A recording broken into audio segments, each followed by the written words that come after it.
Hi, everyone. Welcome back to the Change Your Mind podcast. I'm your host, Kris Ashley, and we explore the intersection between personal development, spirituality, and science. Today, I'm really excited. I have with me a guest who's going to talk to us about healing your inner child, which is something that all of us really need to hear, I think.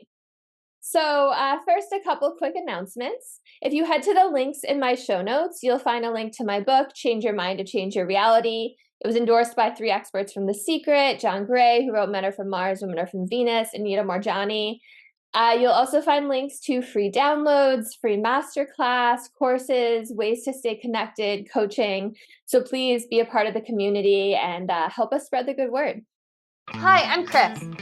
When I was younger, I went through trauma that caused me to feel broken and lost. But my life changed after I had a spiritual awakening.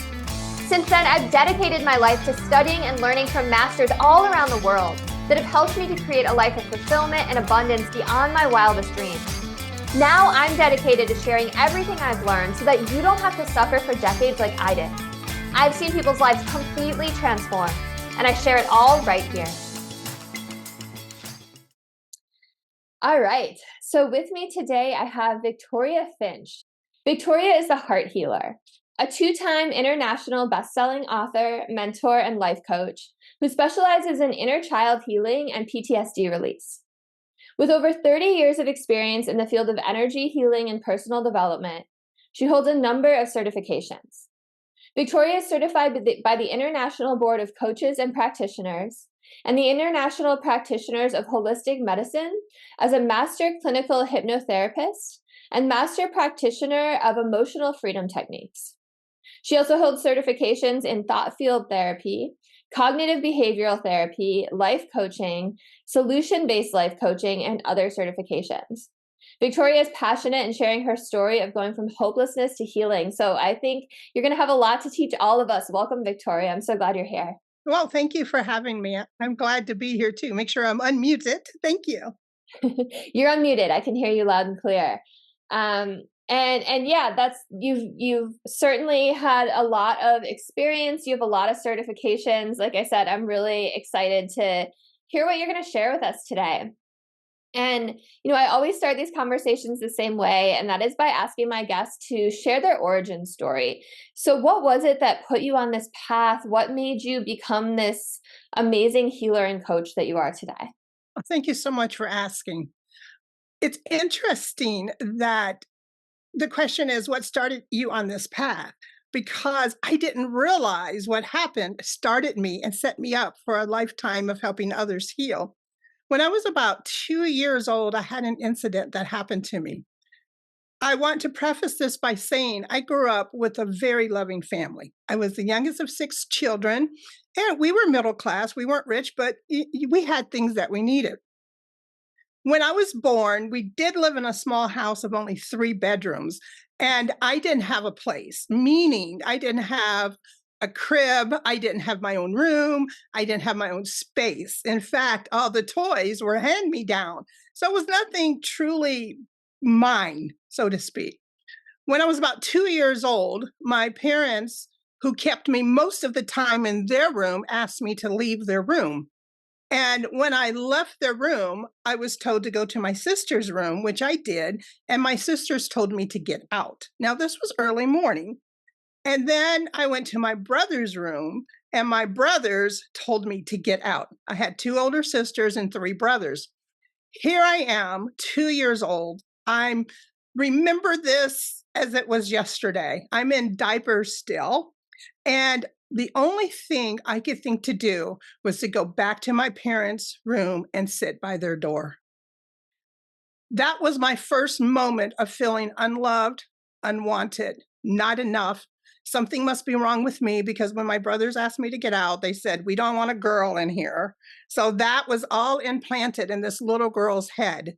And I sat by my parents' door for 50 years. It showed up in so many ways. It showed up in relationships. It showed up in being with men that weren't committed. I became very promiscuous because I felt I had nothing to offer but my body.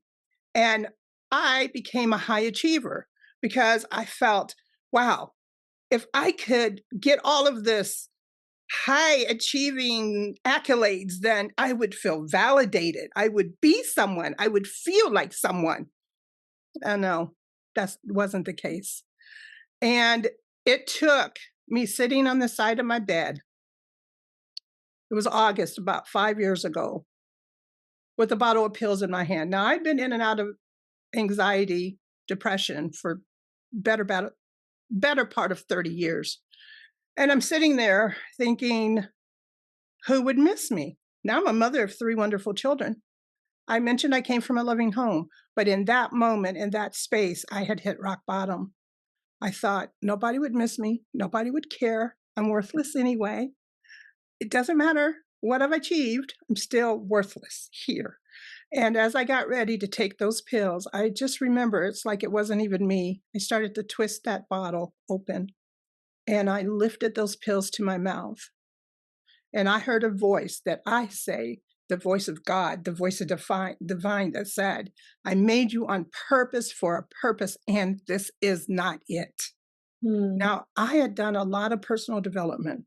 Les Brown is a mentor of mine. And I remember him saying things like, there's greatness within you. Dr. Wayne Dyer's words came to me. If you change the way you look at things, the things you look at will change. And I got up, I poured those pills out. And in that moment, I knew I had a purpose. And that was to heal the world one heart at a time, because I realized I had that heart issue. And if it's me, how many others out there that needs that healing? Wow. Thank you so much for sharing your story. And that's so powerful. And also the fact that you were 2 years old. Like that's you were a baby. That's so young. And to have Yes. and to have that memory implanted in you so deeply and have it take such strong roots. Like it's crazy how the mind and psychology work, right? How we could take one little thing, your parents probably just wanted alone time, right? I'm an adult now. I know why they put me out. Yeah, and like, siblings are just, they're whatever, they're kids, but the fact that that stayed with you and developed this, idea of unworthiness is just, I mean, it should be such a message to so many people that like you don't have to go through a big trauma to have something really, really impact you. It reminds me, I have a friend who anytime like there was any kind of competition for anything, whether it was like, I don't know, like an outfit she liked or a boy she had a crush on, if someone else liked it, she would like immediately back off. And she told Mm, me this past year she realized it was because when she was like 4, her mother used to run a daycare and all the her toys were being shared with these other children. And one time her favorite toy was being shared with this little boy and she wanted it back so she bit him. And her mother like threw her in her room and like yelled at her, and ever since then she was like things don't belong to me. And like but it reminds me of that story where it's like one little incident can severely change your psychology. What is the psychology behind all of that? Did you ever like dive deep into like what makes the human mind work in that kind of way? yeah, yes. And it's so important. And I'm so glad you shared that story about your friend, Yeah. because it doesn't have to be a big incident. I will tell you that typically, when you have something that's that deeply rooted, it typically happens between being in the womb and the age of 7. That's Mm. when we are most impressionable. The psychology behind that is this: the first 180 months of our lives is when we are most impressionable. That is when the brain is what's called alpha state. We call that the learning state. As a hypnotherapist, that's where we take people down to. And for deep work, we have to take them down to theta. So when we're looking at the brain, we have beta. Beta is where we are right now. We're alert, we're talking, we're having a conversation. You go into alpha right before bed and right when you wake up in the morning.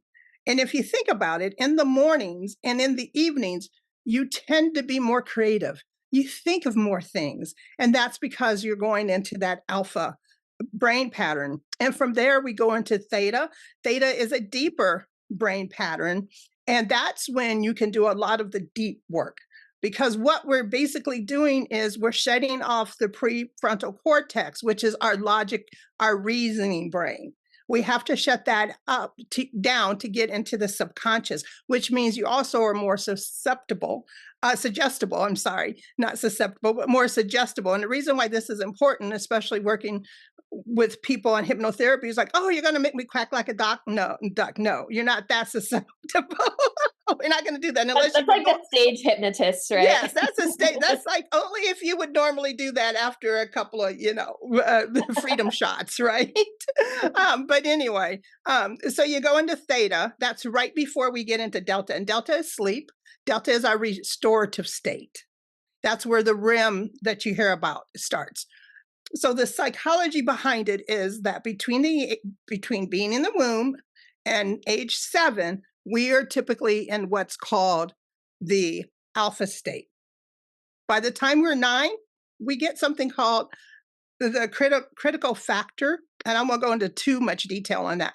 But that's what separates the thinking, the thinking logical brain from the subconscious.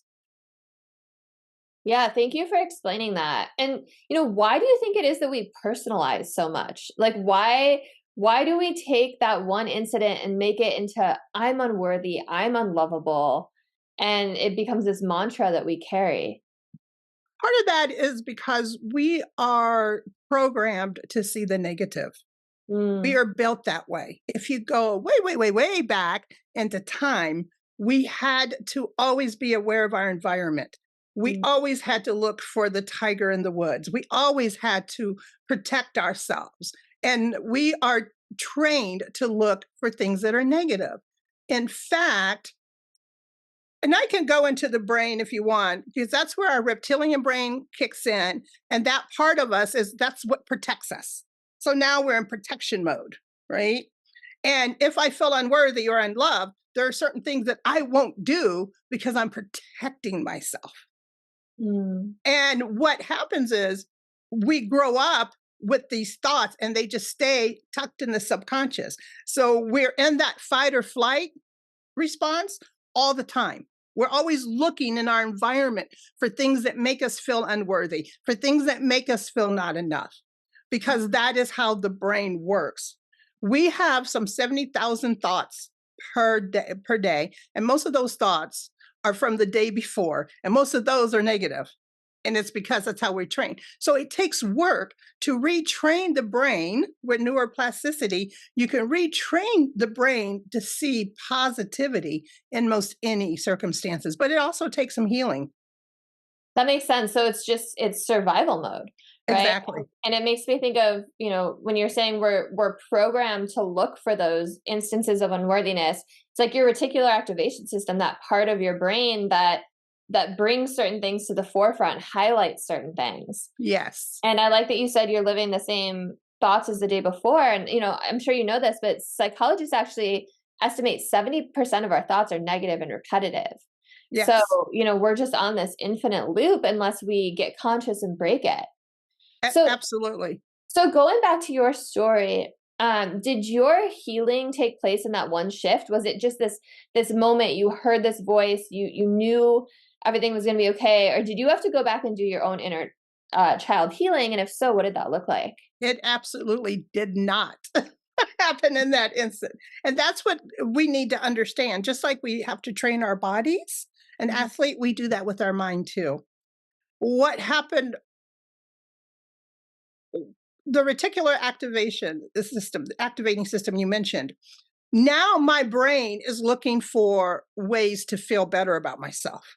And I was on YouTube, and then we can talk, manifestation starts coming in, right? What you start talking about, what frequencies you start putting out there.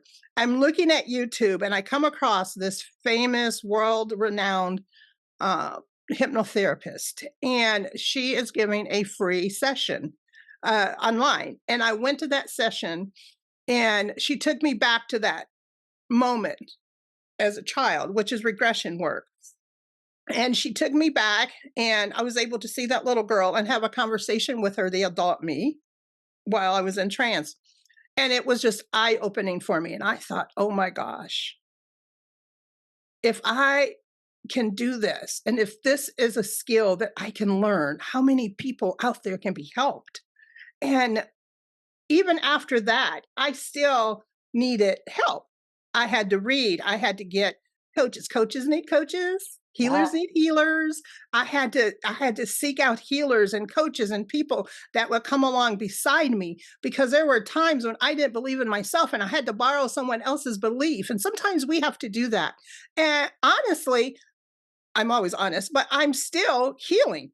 There's still sometimes things might come up and I'm like, oh, I know where that trigger came from. Mm. Because the first step to healing is awareness. Who's thinking the thought? Is it that 2-year-old sitting by the door? Is it that 16-year-old that got dumped? Who is thinking that thought? Where's it coming from? So once we become aware of it, and we're able to deal with it, because what we resist persists. Don't push it down. I I feel really bad when I talk to people and they have this guilt. Well, I shouldn't feel this way. I have Mm. a good life. I shouldn't I should be happy all the time. And that is just not the case. And so once you're aware of it, you have to bring it up and you have to go to that space and deal with it. Face it. That's the second step to healing. Yeah, thank you so much for sharing that. And thank you for your vulnerability and saying that you're not fully healed yet, because I don't know that anyone is fully healed yet, right? Like if we reach that state of, being fully healed and, quote unquote perfection, like our life on earth is probably done, right? We probably learned all of our lessons we're meant to learn. And I also really like that you said borrow someone else's beliefs. That's really powerful, actually. Uh, because sometimes, it makes me think of like affirmations, right? Listening to like Louise Hay affirmations or something where, at first you're like, I don't feel any of these things, but it's like if you repeat it enough, you start to like feel it in your soul a little bit. And that's really powerful. If you can't get there on your own yet, don't reinvent the wheel. Start with something else. So did you remember that 2-year-old memory? Or was that something that came up when you went through that regression hypnosis session? Because I'm just thinking like not everyone might remember this random moment from when they were 2 or 4 or 5 or whatever it is that had this like insanely pivotal effect on them. How do you even get to those memories? Absolutely. I did not remember that. I did not remember that. And as a master hypnotherapist, let me explain this. I'm going to go back. There are hypnotherapists, clinical hypnotherapists, and then there's master clinical. The difference is at the master level, you're able and trained to do regression work. So you're not planting memories, you're just going back. One of the first things I ask my clients is, was there an incident that happened with you between the ages of the womb and age 7? Most of the time, they will say, no, nothing I can remember. And then we're like, okay, were there a time where maybe you felt a certain way? And then they can pull it up. It's amazing. And then they can pull it up. Oh, I remember that time. I had a client who was always trying to make friends with anybody, and the people she made friends with were not really nice people to her. They just Mm. weren't. And I just asked her the question, who are you trying to gain acceptance from? And she'd like, my sister. Mm. She said, my sister never, I always felt like my sister never liked me. And so I always find people who don't like me because I'm always trying to get their approval. It's in there. It's just about asking the right questions to get there. Yeah. Yeah, and I imagine like once you put someone in that trance state, it's so much easier to access those subconscious memories too, right? Yes. I actually had no idea about that until it was brought to my attention. And then it's amazing because once you have that awareness, you can go back and look at your life and say, wow, so that's why I did that. And that's why I did that. And it's a freeing moment. It frees you from so much. Yeah. Yeah, absolutely. So you mentioned the womb. Talk to me about the womb because right before this, I stood up to close my blinds, and you're like, "Oh wow, you're pregnant." So I'm like 9.5 months pregnant at this point. So talk to me about the womb. Yes. Am I screwing this child up already? I don't know. What do you do all day? But the thing is that babies in the womb can feel their mothers. They know what's happening. If a mother is very anxious, there's a very good chance, not always, because we know biology, that that child's going to be born an anxious child. Maybe the child's going to cry more, be more colicky. I can say that, can I? But at any rate, so it's really important to speak to the child with love, to speak to the child with care, and to protect and take care of your peace of mind above all cost, above all cost. And I say that to anybody, whether you're having a child or not, you have to protect your peace of mind. You have to pour from your source, from your saucer and not your cup. When you're pouring out help, when you're pouring out to others, take it from your saucer and not your cup, from your overflow. Because as caretakers, especially women and men, please, I know you're caretakers too, but somehow we take that role as being caretakers so much. And men, I know you do too. And you're constantly pouring from your cup. You're exhausted. You're crying yourself to sleep at night. Or worse, you've got to go through a bottle of wine.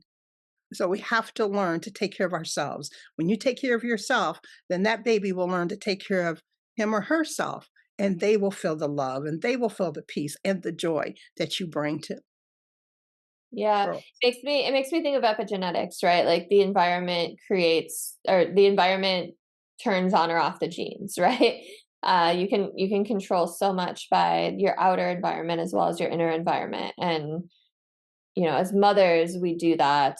But no, that's something I've thought about a lot. I lost my father 3 months before I got pregnant, and so I was still grieving a lot. There were times when I was like sobbing, like crying and pregnant, and then knowing all that I know about this work, thinking like, oh my gosh, am I just like negatively impacting this child? But you also, I guess mom guilt is a thing. You also can't. You have to give yourself some grace, right? Absolutely. One thing I do want to mention, you mentioned about the outer environment. In Man's Search for Meaning, Viktor Frankl said, and I'm going to paraphrase this. He said, last of humans' freedom is one's right to choose anyone's attitude in any given circumstance. Now, he was in a concentration camp, and he realized that the people who survived were the ones who had the why and the ones who can control their thoughts in their situation. And nothing changes on the outside till we change on the inside. And I want people to understand that you may not be able to control your environment, but you can always control you. And Yeah, sometimes that takes practice and yeah. learning. Yeah, absolutely. And you have that outer environment, you have that inner environment. And Yes. yeah, and that's why that's why science is amazing, because it's backing up all of this. Neuroscience, epigenetics, quantum physics, it's backing up everything. Mhm. It's so fascinating. So epigenetics tells us that we are born with certain things attached to our genes, like the fact that we are concerned about self-preservation, the tiger in the woods, right? That carries along with us. When we're looking at generations, and if you look at generations and how generational people, when you're looking back in generations, how you find members of different generations, they change and they kind of do the same things. And epigenetics says we can actually change our genes with the power of our thoughts, with the power of our minds. It's more deeper than that, as we know, but it's just good to know that you are not stuck. No matter how bad you feel or how sad you are not stuck in that space. You can make the decision to make the change. Absolutely.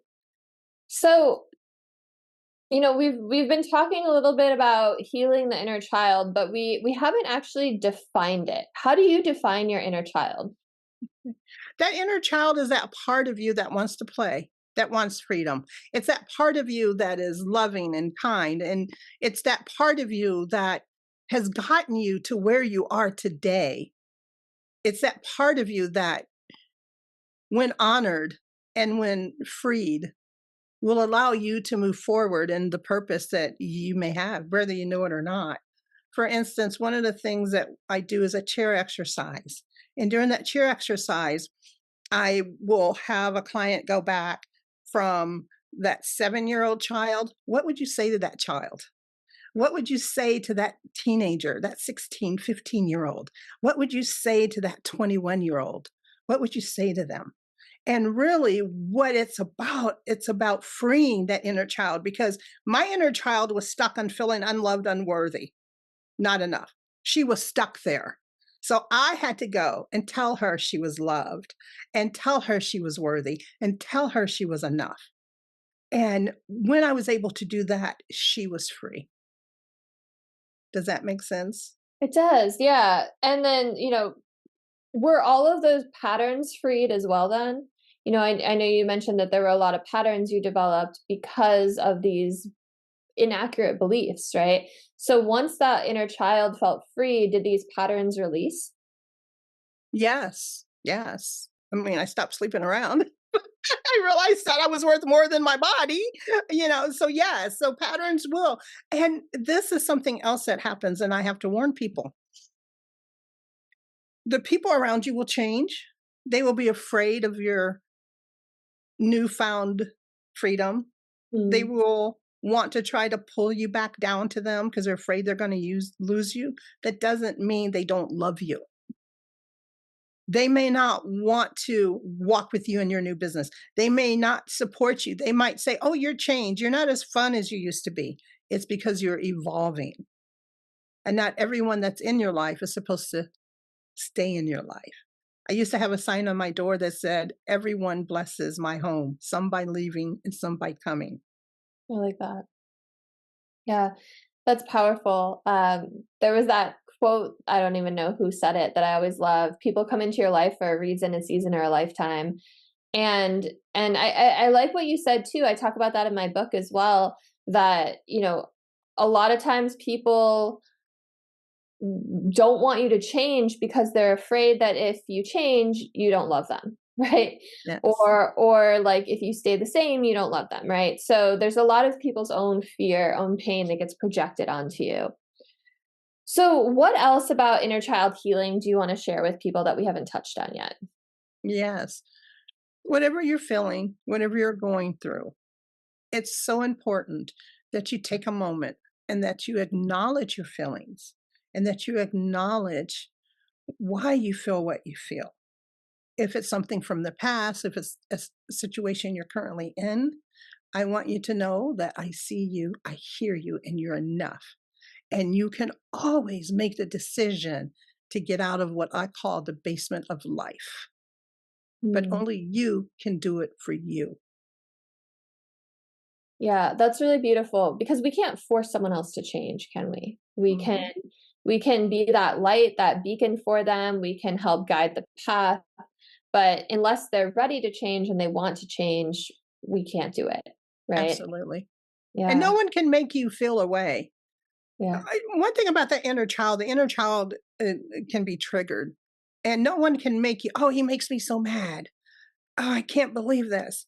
So it makes me so angry." So how did he get your anger? How did she get your anger? How did they get your sadness? It's because you gave it to them. Mm. And perhaps there's an inner child crying to be free from those feelings. Now, that doesn't mean we don't get sad, we don't get angry. That's not what that means. It's how do we handle it once we get it?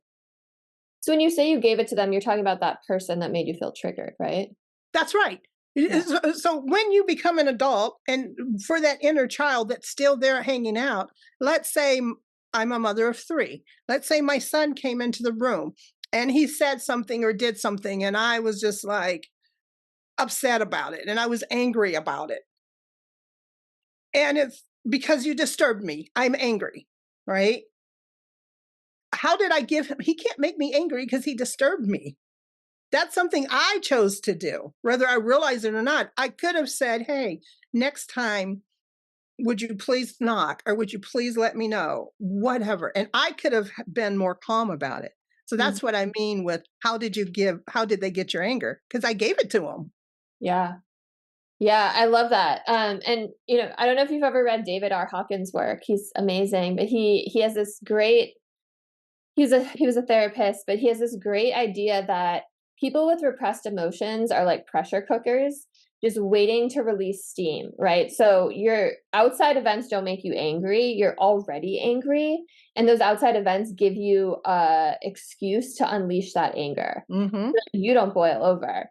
So talk to me a little bit more about triggers. I've heard that they are mirrors, that they show you unhealed aspects of yourself, that you can't be triggered by another person unless you have that same thing inside of you. So talk to me about that. What are your thoughts on triggers? Well, we do tend to attract what we are, not what we want. If you Hmm. find yourself in relationships that don't work or people that are non-committal, well, maybe you're non-committal. Maybe you're angry. And as far as triggers go, I truly believe that they are from deep inside. And until they're recognized, they will keep boiling over, as you say. And again, it's really about recognizing. David Wagner did an experiment called the white bear experiment. And what the white bear experiment was this: they took a group of subjects and said, do not think about a white bear. If you think about a white bear, ring the bell. The second group, he said, you can think about anything you want, including a white bear. The subjects who were told not to think about the white bear rang the bell more than the ones who were told they can think about anything. And that's how triggers are. That's how repressed emotions are. Because whether you try to hide them or bury them or not, they're going to come up until they're dealt with. Yeah, I like that. You can't just push them down and hope they disappear, right? You have to actually look them in the eye and face them. And I imagine that ties a lot back to your inner child work that you do with your clients, right? To heal all of that so that those things aren't triggers. Because once you're healed, something's not going to trigger you in that same way. You're not going to have that emotional reaction to it that you once would have had. I'm gonna, You said something. Sorry, go ahead. What was that? I was going to share something that's really personal to me. Yeah. When I was going, and hopefully I don't cry because I love my kids, but I used to yell at my children a lot, a Mm. lot. And I didn't realize that my children were a little afraid of me because they didn't know if I was going to just yell at them because of a trigger. And as I started to get this healing, my son, my youngest son, he would say, Mom, you're not mad? I thought you were going to be so angry with me. Mm. I thought you were going to be so mad at me. I had no idea I was doing that. And again, that mom guilt, I've forgiven myself for it. We have to forgive ourselves because what we don't know, we don't know. We have to forgive ourselves. And my son, he has forgiven mama. But the point is that we don't even always know until it just stops happening. Yeah. Yeah, and I think that ties back to what we were saying before with not even remembering those memories that triggered the event in the first place, right? Like there's so much hidden in our subconscious. Mhm. Absolutely. And it takes a lot of work to become aware of yourself on such a deep level. And I think that that's scary for a lot of people to even go there, right? To really look at themselves and look at their flaws or look at their triggers or look at their wounds and to do that work to heal. It's a lot It easier is to blame very, other people for your problems than it is to take accountability, right? you have to move from effect to cause. You have to move and understand that you are the cause of what happens in your life. Now, when I say that, people will start saying, well, I can't help that my mother beat me. I get that. I understand that. That's not what I'm saying. We have to reach a point to where we take responsibility to how we react to things. Yeah. That is becomes us to a certain point. We have to make those decisions. And I think that when we're able to make those decisions, that's when our healing starts. That's when we can feel it and see it. I don't yell at my children anymore. I just don't. When something comes up, we just talk about it and I go on. And I realized something is at the end of the day, living a life of triggers and high blood pressure doesn't change the issue. Mm, yeah. We get all worked up We get our blood pressure up. We do all these things to our body because we are in fight or flight and nothing changes. Except it probably hurts you, right? That's my point. Yeah. Yeah. The It only situation is hurts still you. the situation. And sometimes if we change how we react, it's going to change how others react as Yeah. well. Yeah. That's so important. Yeah. Because no one's going to change by you saying, well, you do this and this and this, and I don't like it, right? They're going to change by you becoming the bigger person and changing. And they're going to be like, oh, wow, what's Victoria doing? Like, No. Victoria's like really chill these days, or really calm, or really community. I think that's how you change the world. And I love that you called it moving from effect to cause. I've never heard it stated in that way. And that's so brilliant. And you also said something really interesting. You attract what you are rather than what you want. Talk to me a little bit more about that, because that makes me think about manifesting, right? And um embodying like who you want to be in this world, as well as, the negative side of it, like we were talking about. So talk to me a little more about that. Yes. If you find yourself in certain relationships, if you find yourself in certain jobs, if you find yourself living a life that you don't necessarily love, if you're not in peace, it's because that's not what's within you. You're bringing that to you. Every situation is either learning or not. If it's a learning, if you see every situation as a learning experience, when I say or not, it's because you don't see it as a learning experience. You see it as this horrible thing that's happened to you. What if you took those thoughts and you reversed them to say, this is what I learned? I had a business and I lost my retirement from that business. I lost my life savings from that business. I mean, I lost a lot from that business, totally failed, threw me into bankruptcy.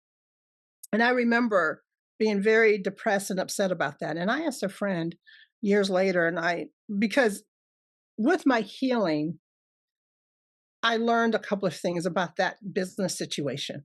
I didn't handle money well. I wasn't informed. So these are things that I actually attracted if I really got honest with myself. And I asked a friend a few years later who worked for me at the time, and I said, do you think that business was a failure?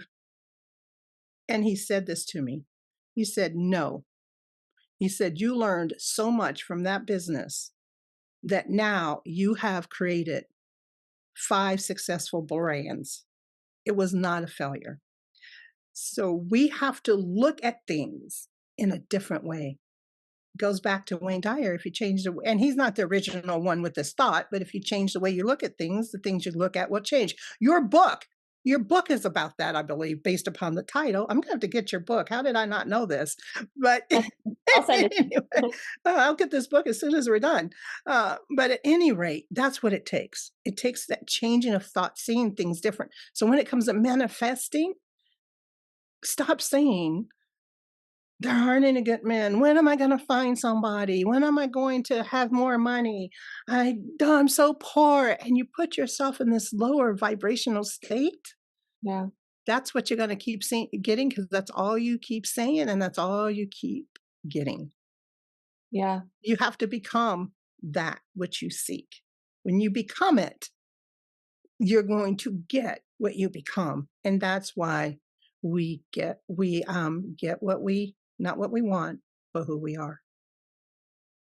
Yeah. I love that. And again, you're right. My book is about all this, but I love talking to people about it though, still, because everyone says it in a different way. And you've said so many things today that I teach or that I talk about in my content, but the way that you've worded it has been so just unique and different than the way I word it. And I think that that's so important, because someone could listen to my message 500 times and then they hear you say it and it just clicks, right? Mhm. And and I think that's really important, especially when it comes to manifesting, because so many people kind of think of, the universe is this genie in a bottle, right? Where they can just tell it what they want and then it just kind of falls into their lap. But you have to go there first, right? You have to walk the walk. You have to put yourself in those higher emotional states, you have to embody it before it can ever be realized in your life. So I think that that's just a really beautiful message to put out there to people. Here's my question. Yeah. On social media, I Yeah. call it book face, on book face. When it's your birthday, you'll figure it out. But when it's your birthday, they have these, you can set up these funds, Oh yeah. charities, right? And people can donate, right? And Hmm. people can donate to it. I can't tell you how many people don't donate first. Mm. So you're asking the universe to give you something and you're manifesting it and you're day and night doing the affirmations day and night and it's not happening. Are you walking in it? Are you taking that first step? It goes back to what you just said. Yeah. Tony Robbins says something similar. He says, because he tries to get people to donate all the time, and he's always like, if you won't give a dime on a dollar, you're not going to give like a million on 10 million or whatever number, Absolutely. right? It's a state of mind, like, and that's so important because so often we're like, I'll do this when, right? It's like when I make this money or when my student loans are paid off or when my kids go to college or whatever it is. But I mean, it just goes back to exactly what you're saying. Like, if you're not going to do it now with the tools you have available, you're not going to do it once you have greater tools at your disposal. Yes. It's who you are. You have to make that who you are. Yeah, I think that's such an important message. Lutzu said, I had to, I'm paraphrasing again, said that I had to stop being who I was in order to become who I was meant to be. Yeah. I think that just sums up this entire episode like beautifully, right? Um and knowing that who you were isn't your fault, but that your healing is your responsibility, right? So that's why you go to someone like you, right? Yes. Who's trained in all of these certifications to help uncover those things that you might not even remember that are causing all of this in your life. So I think it's a perfect time for you to tell people how they can work with you if they want to. Like, where do they find you online? What are your offers? All the things. Yes, you can find me online at Just Ask Victoria. You can find me on my website, which is justaskvictoria.com, my email, info at justaskvictoria.com. And then under my social media, same thing. If you just type in Just Ask Victoria, the heart healer, you will find me so easily. And I do give a no cost clarity call. And at the end of that call, whether you decide to work with me or not, at least you will have some insight about how to start your healing process. Amazing. And do you when you do hypnosis, do you do it over Zoom? Can you work with people across the country or Yes, okay. yes. And actually, hypnotherapy is just one of the modalities that I use, and I probably use it the least because there's so many modalities that I'm trained in. It really depends on the client and what they're going through and what they're able to accept. Because we have to basically suspend our disbelief. If you're reading a book, it's just ink on a paper, but yet you feel the excitement of it and you're in the characters. And that's really what it's about. To same thing with manifestation is really deciding yes and feeling it. Awesome. And I know you're trained in EFT and coaching. So is that primarily the modalities used when you work with people? Yeah, cognitive behavior therapy, life coaching, emotional freedom techniques, thought field therapy. What is thought field therapy, by the way? I've never heard of that. So, thought field therapy is a precursor to emotional freedom techniques. And for those who don't know, it's the tapping. You ever seen people tap? It's the Mhm. tapping. And thought field therapy is the precursor in that it's all based on acupuncture points. So you tap on different areas.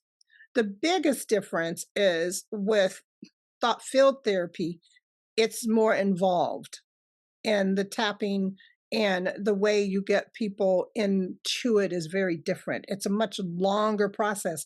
Kind of the difference between, as a hypnotherapist, being able to work with someone in alpha state versus theta state of mind. So it all depends on how deep that you need to go. Okay, cool. Thanks for explaining that.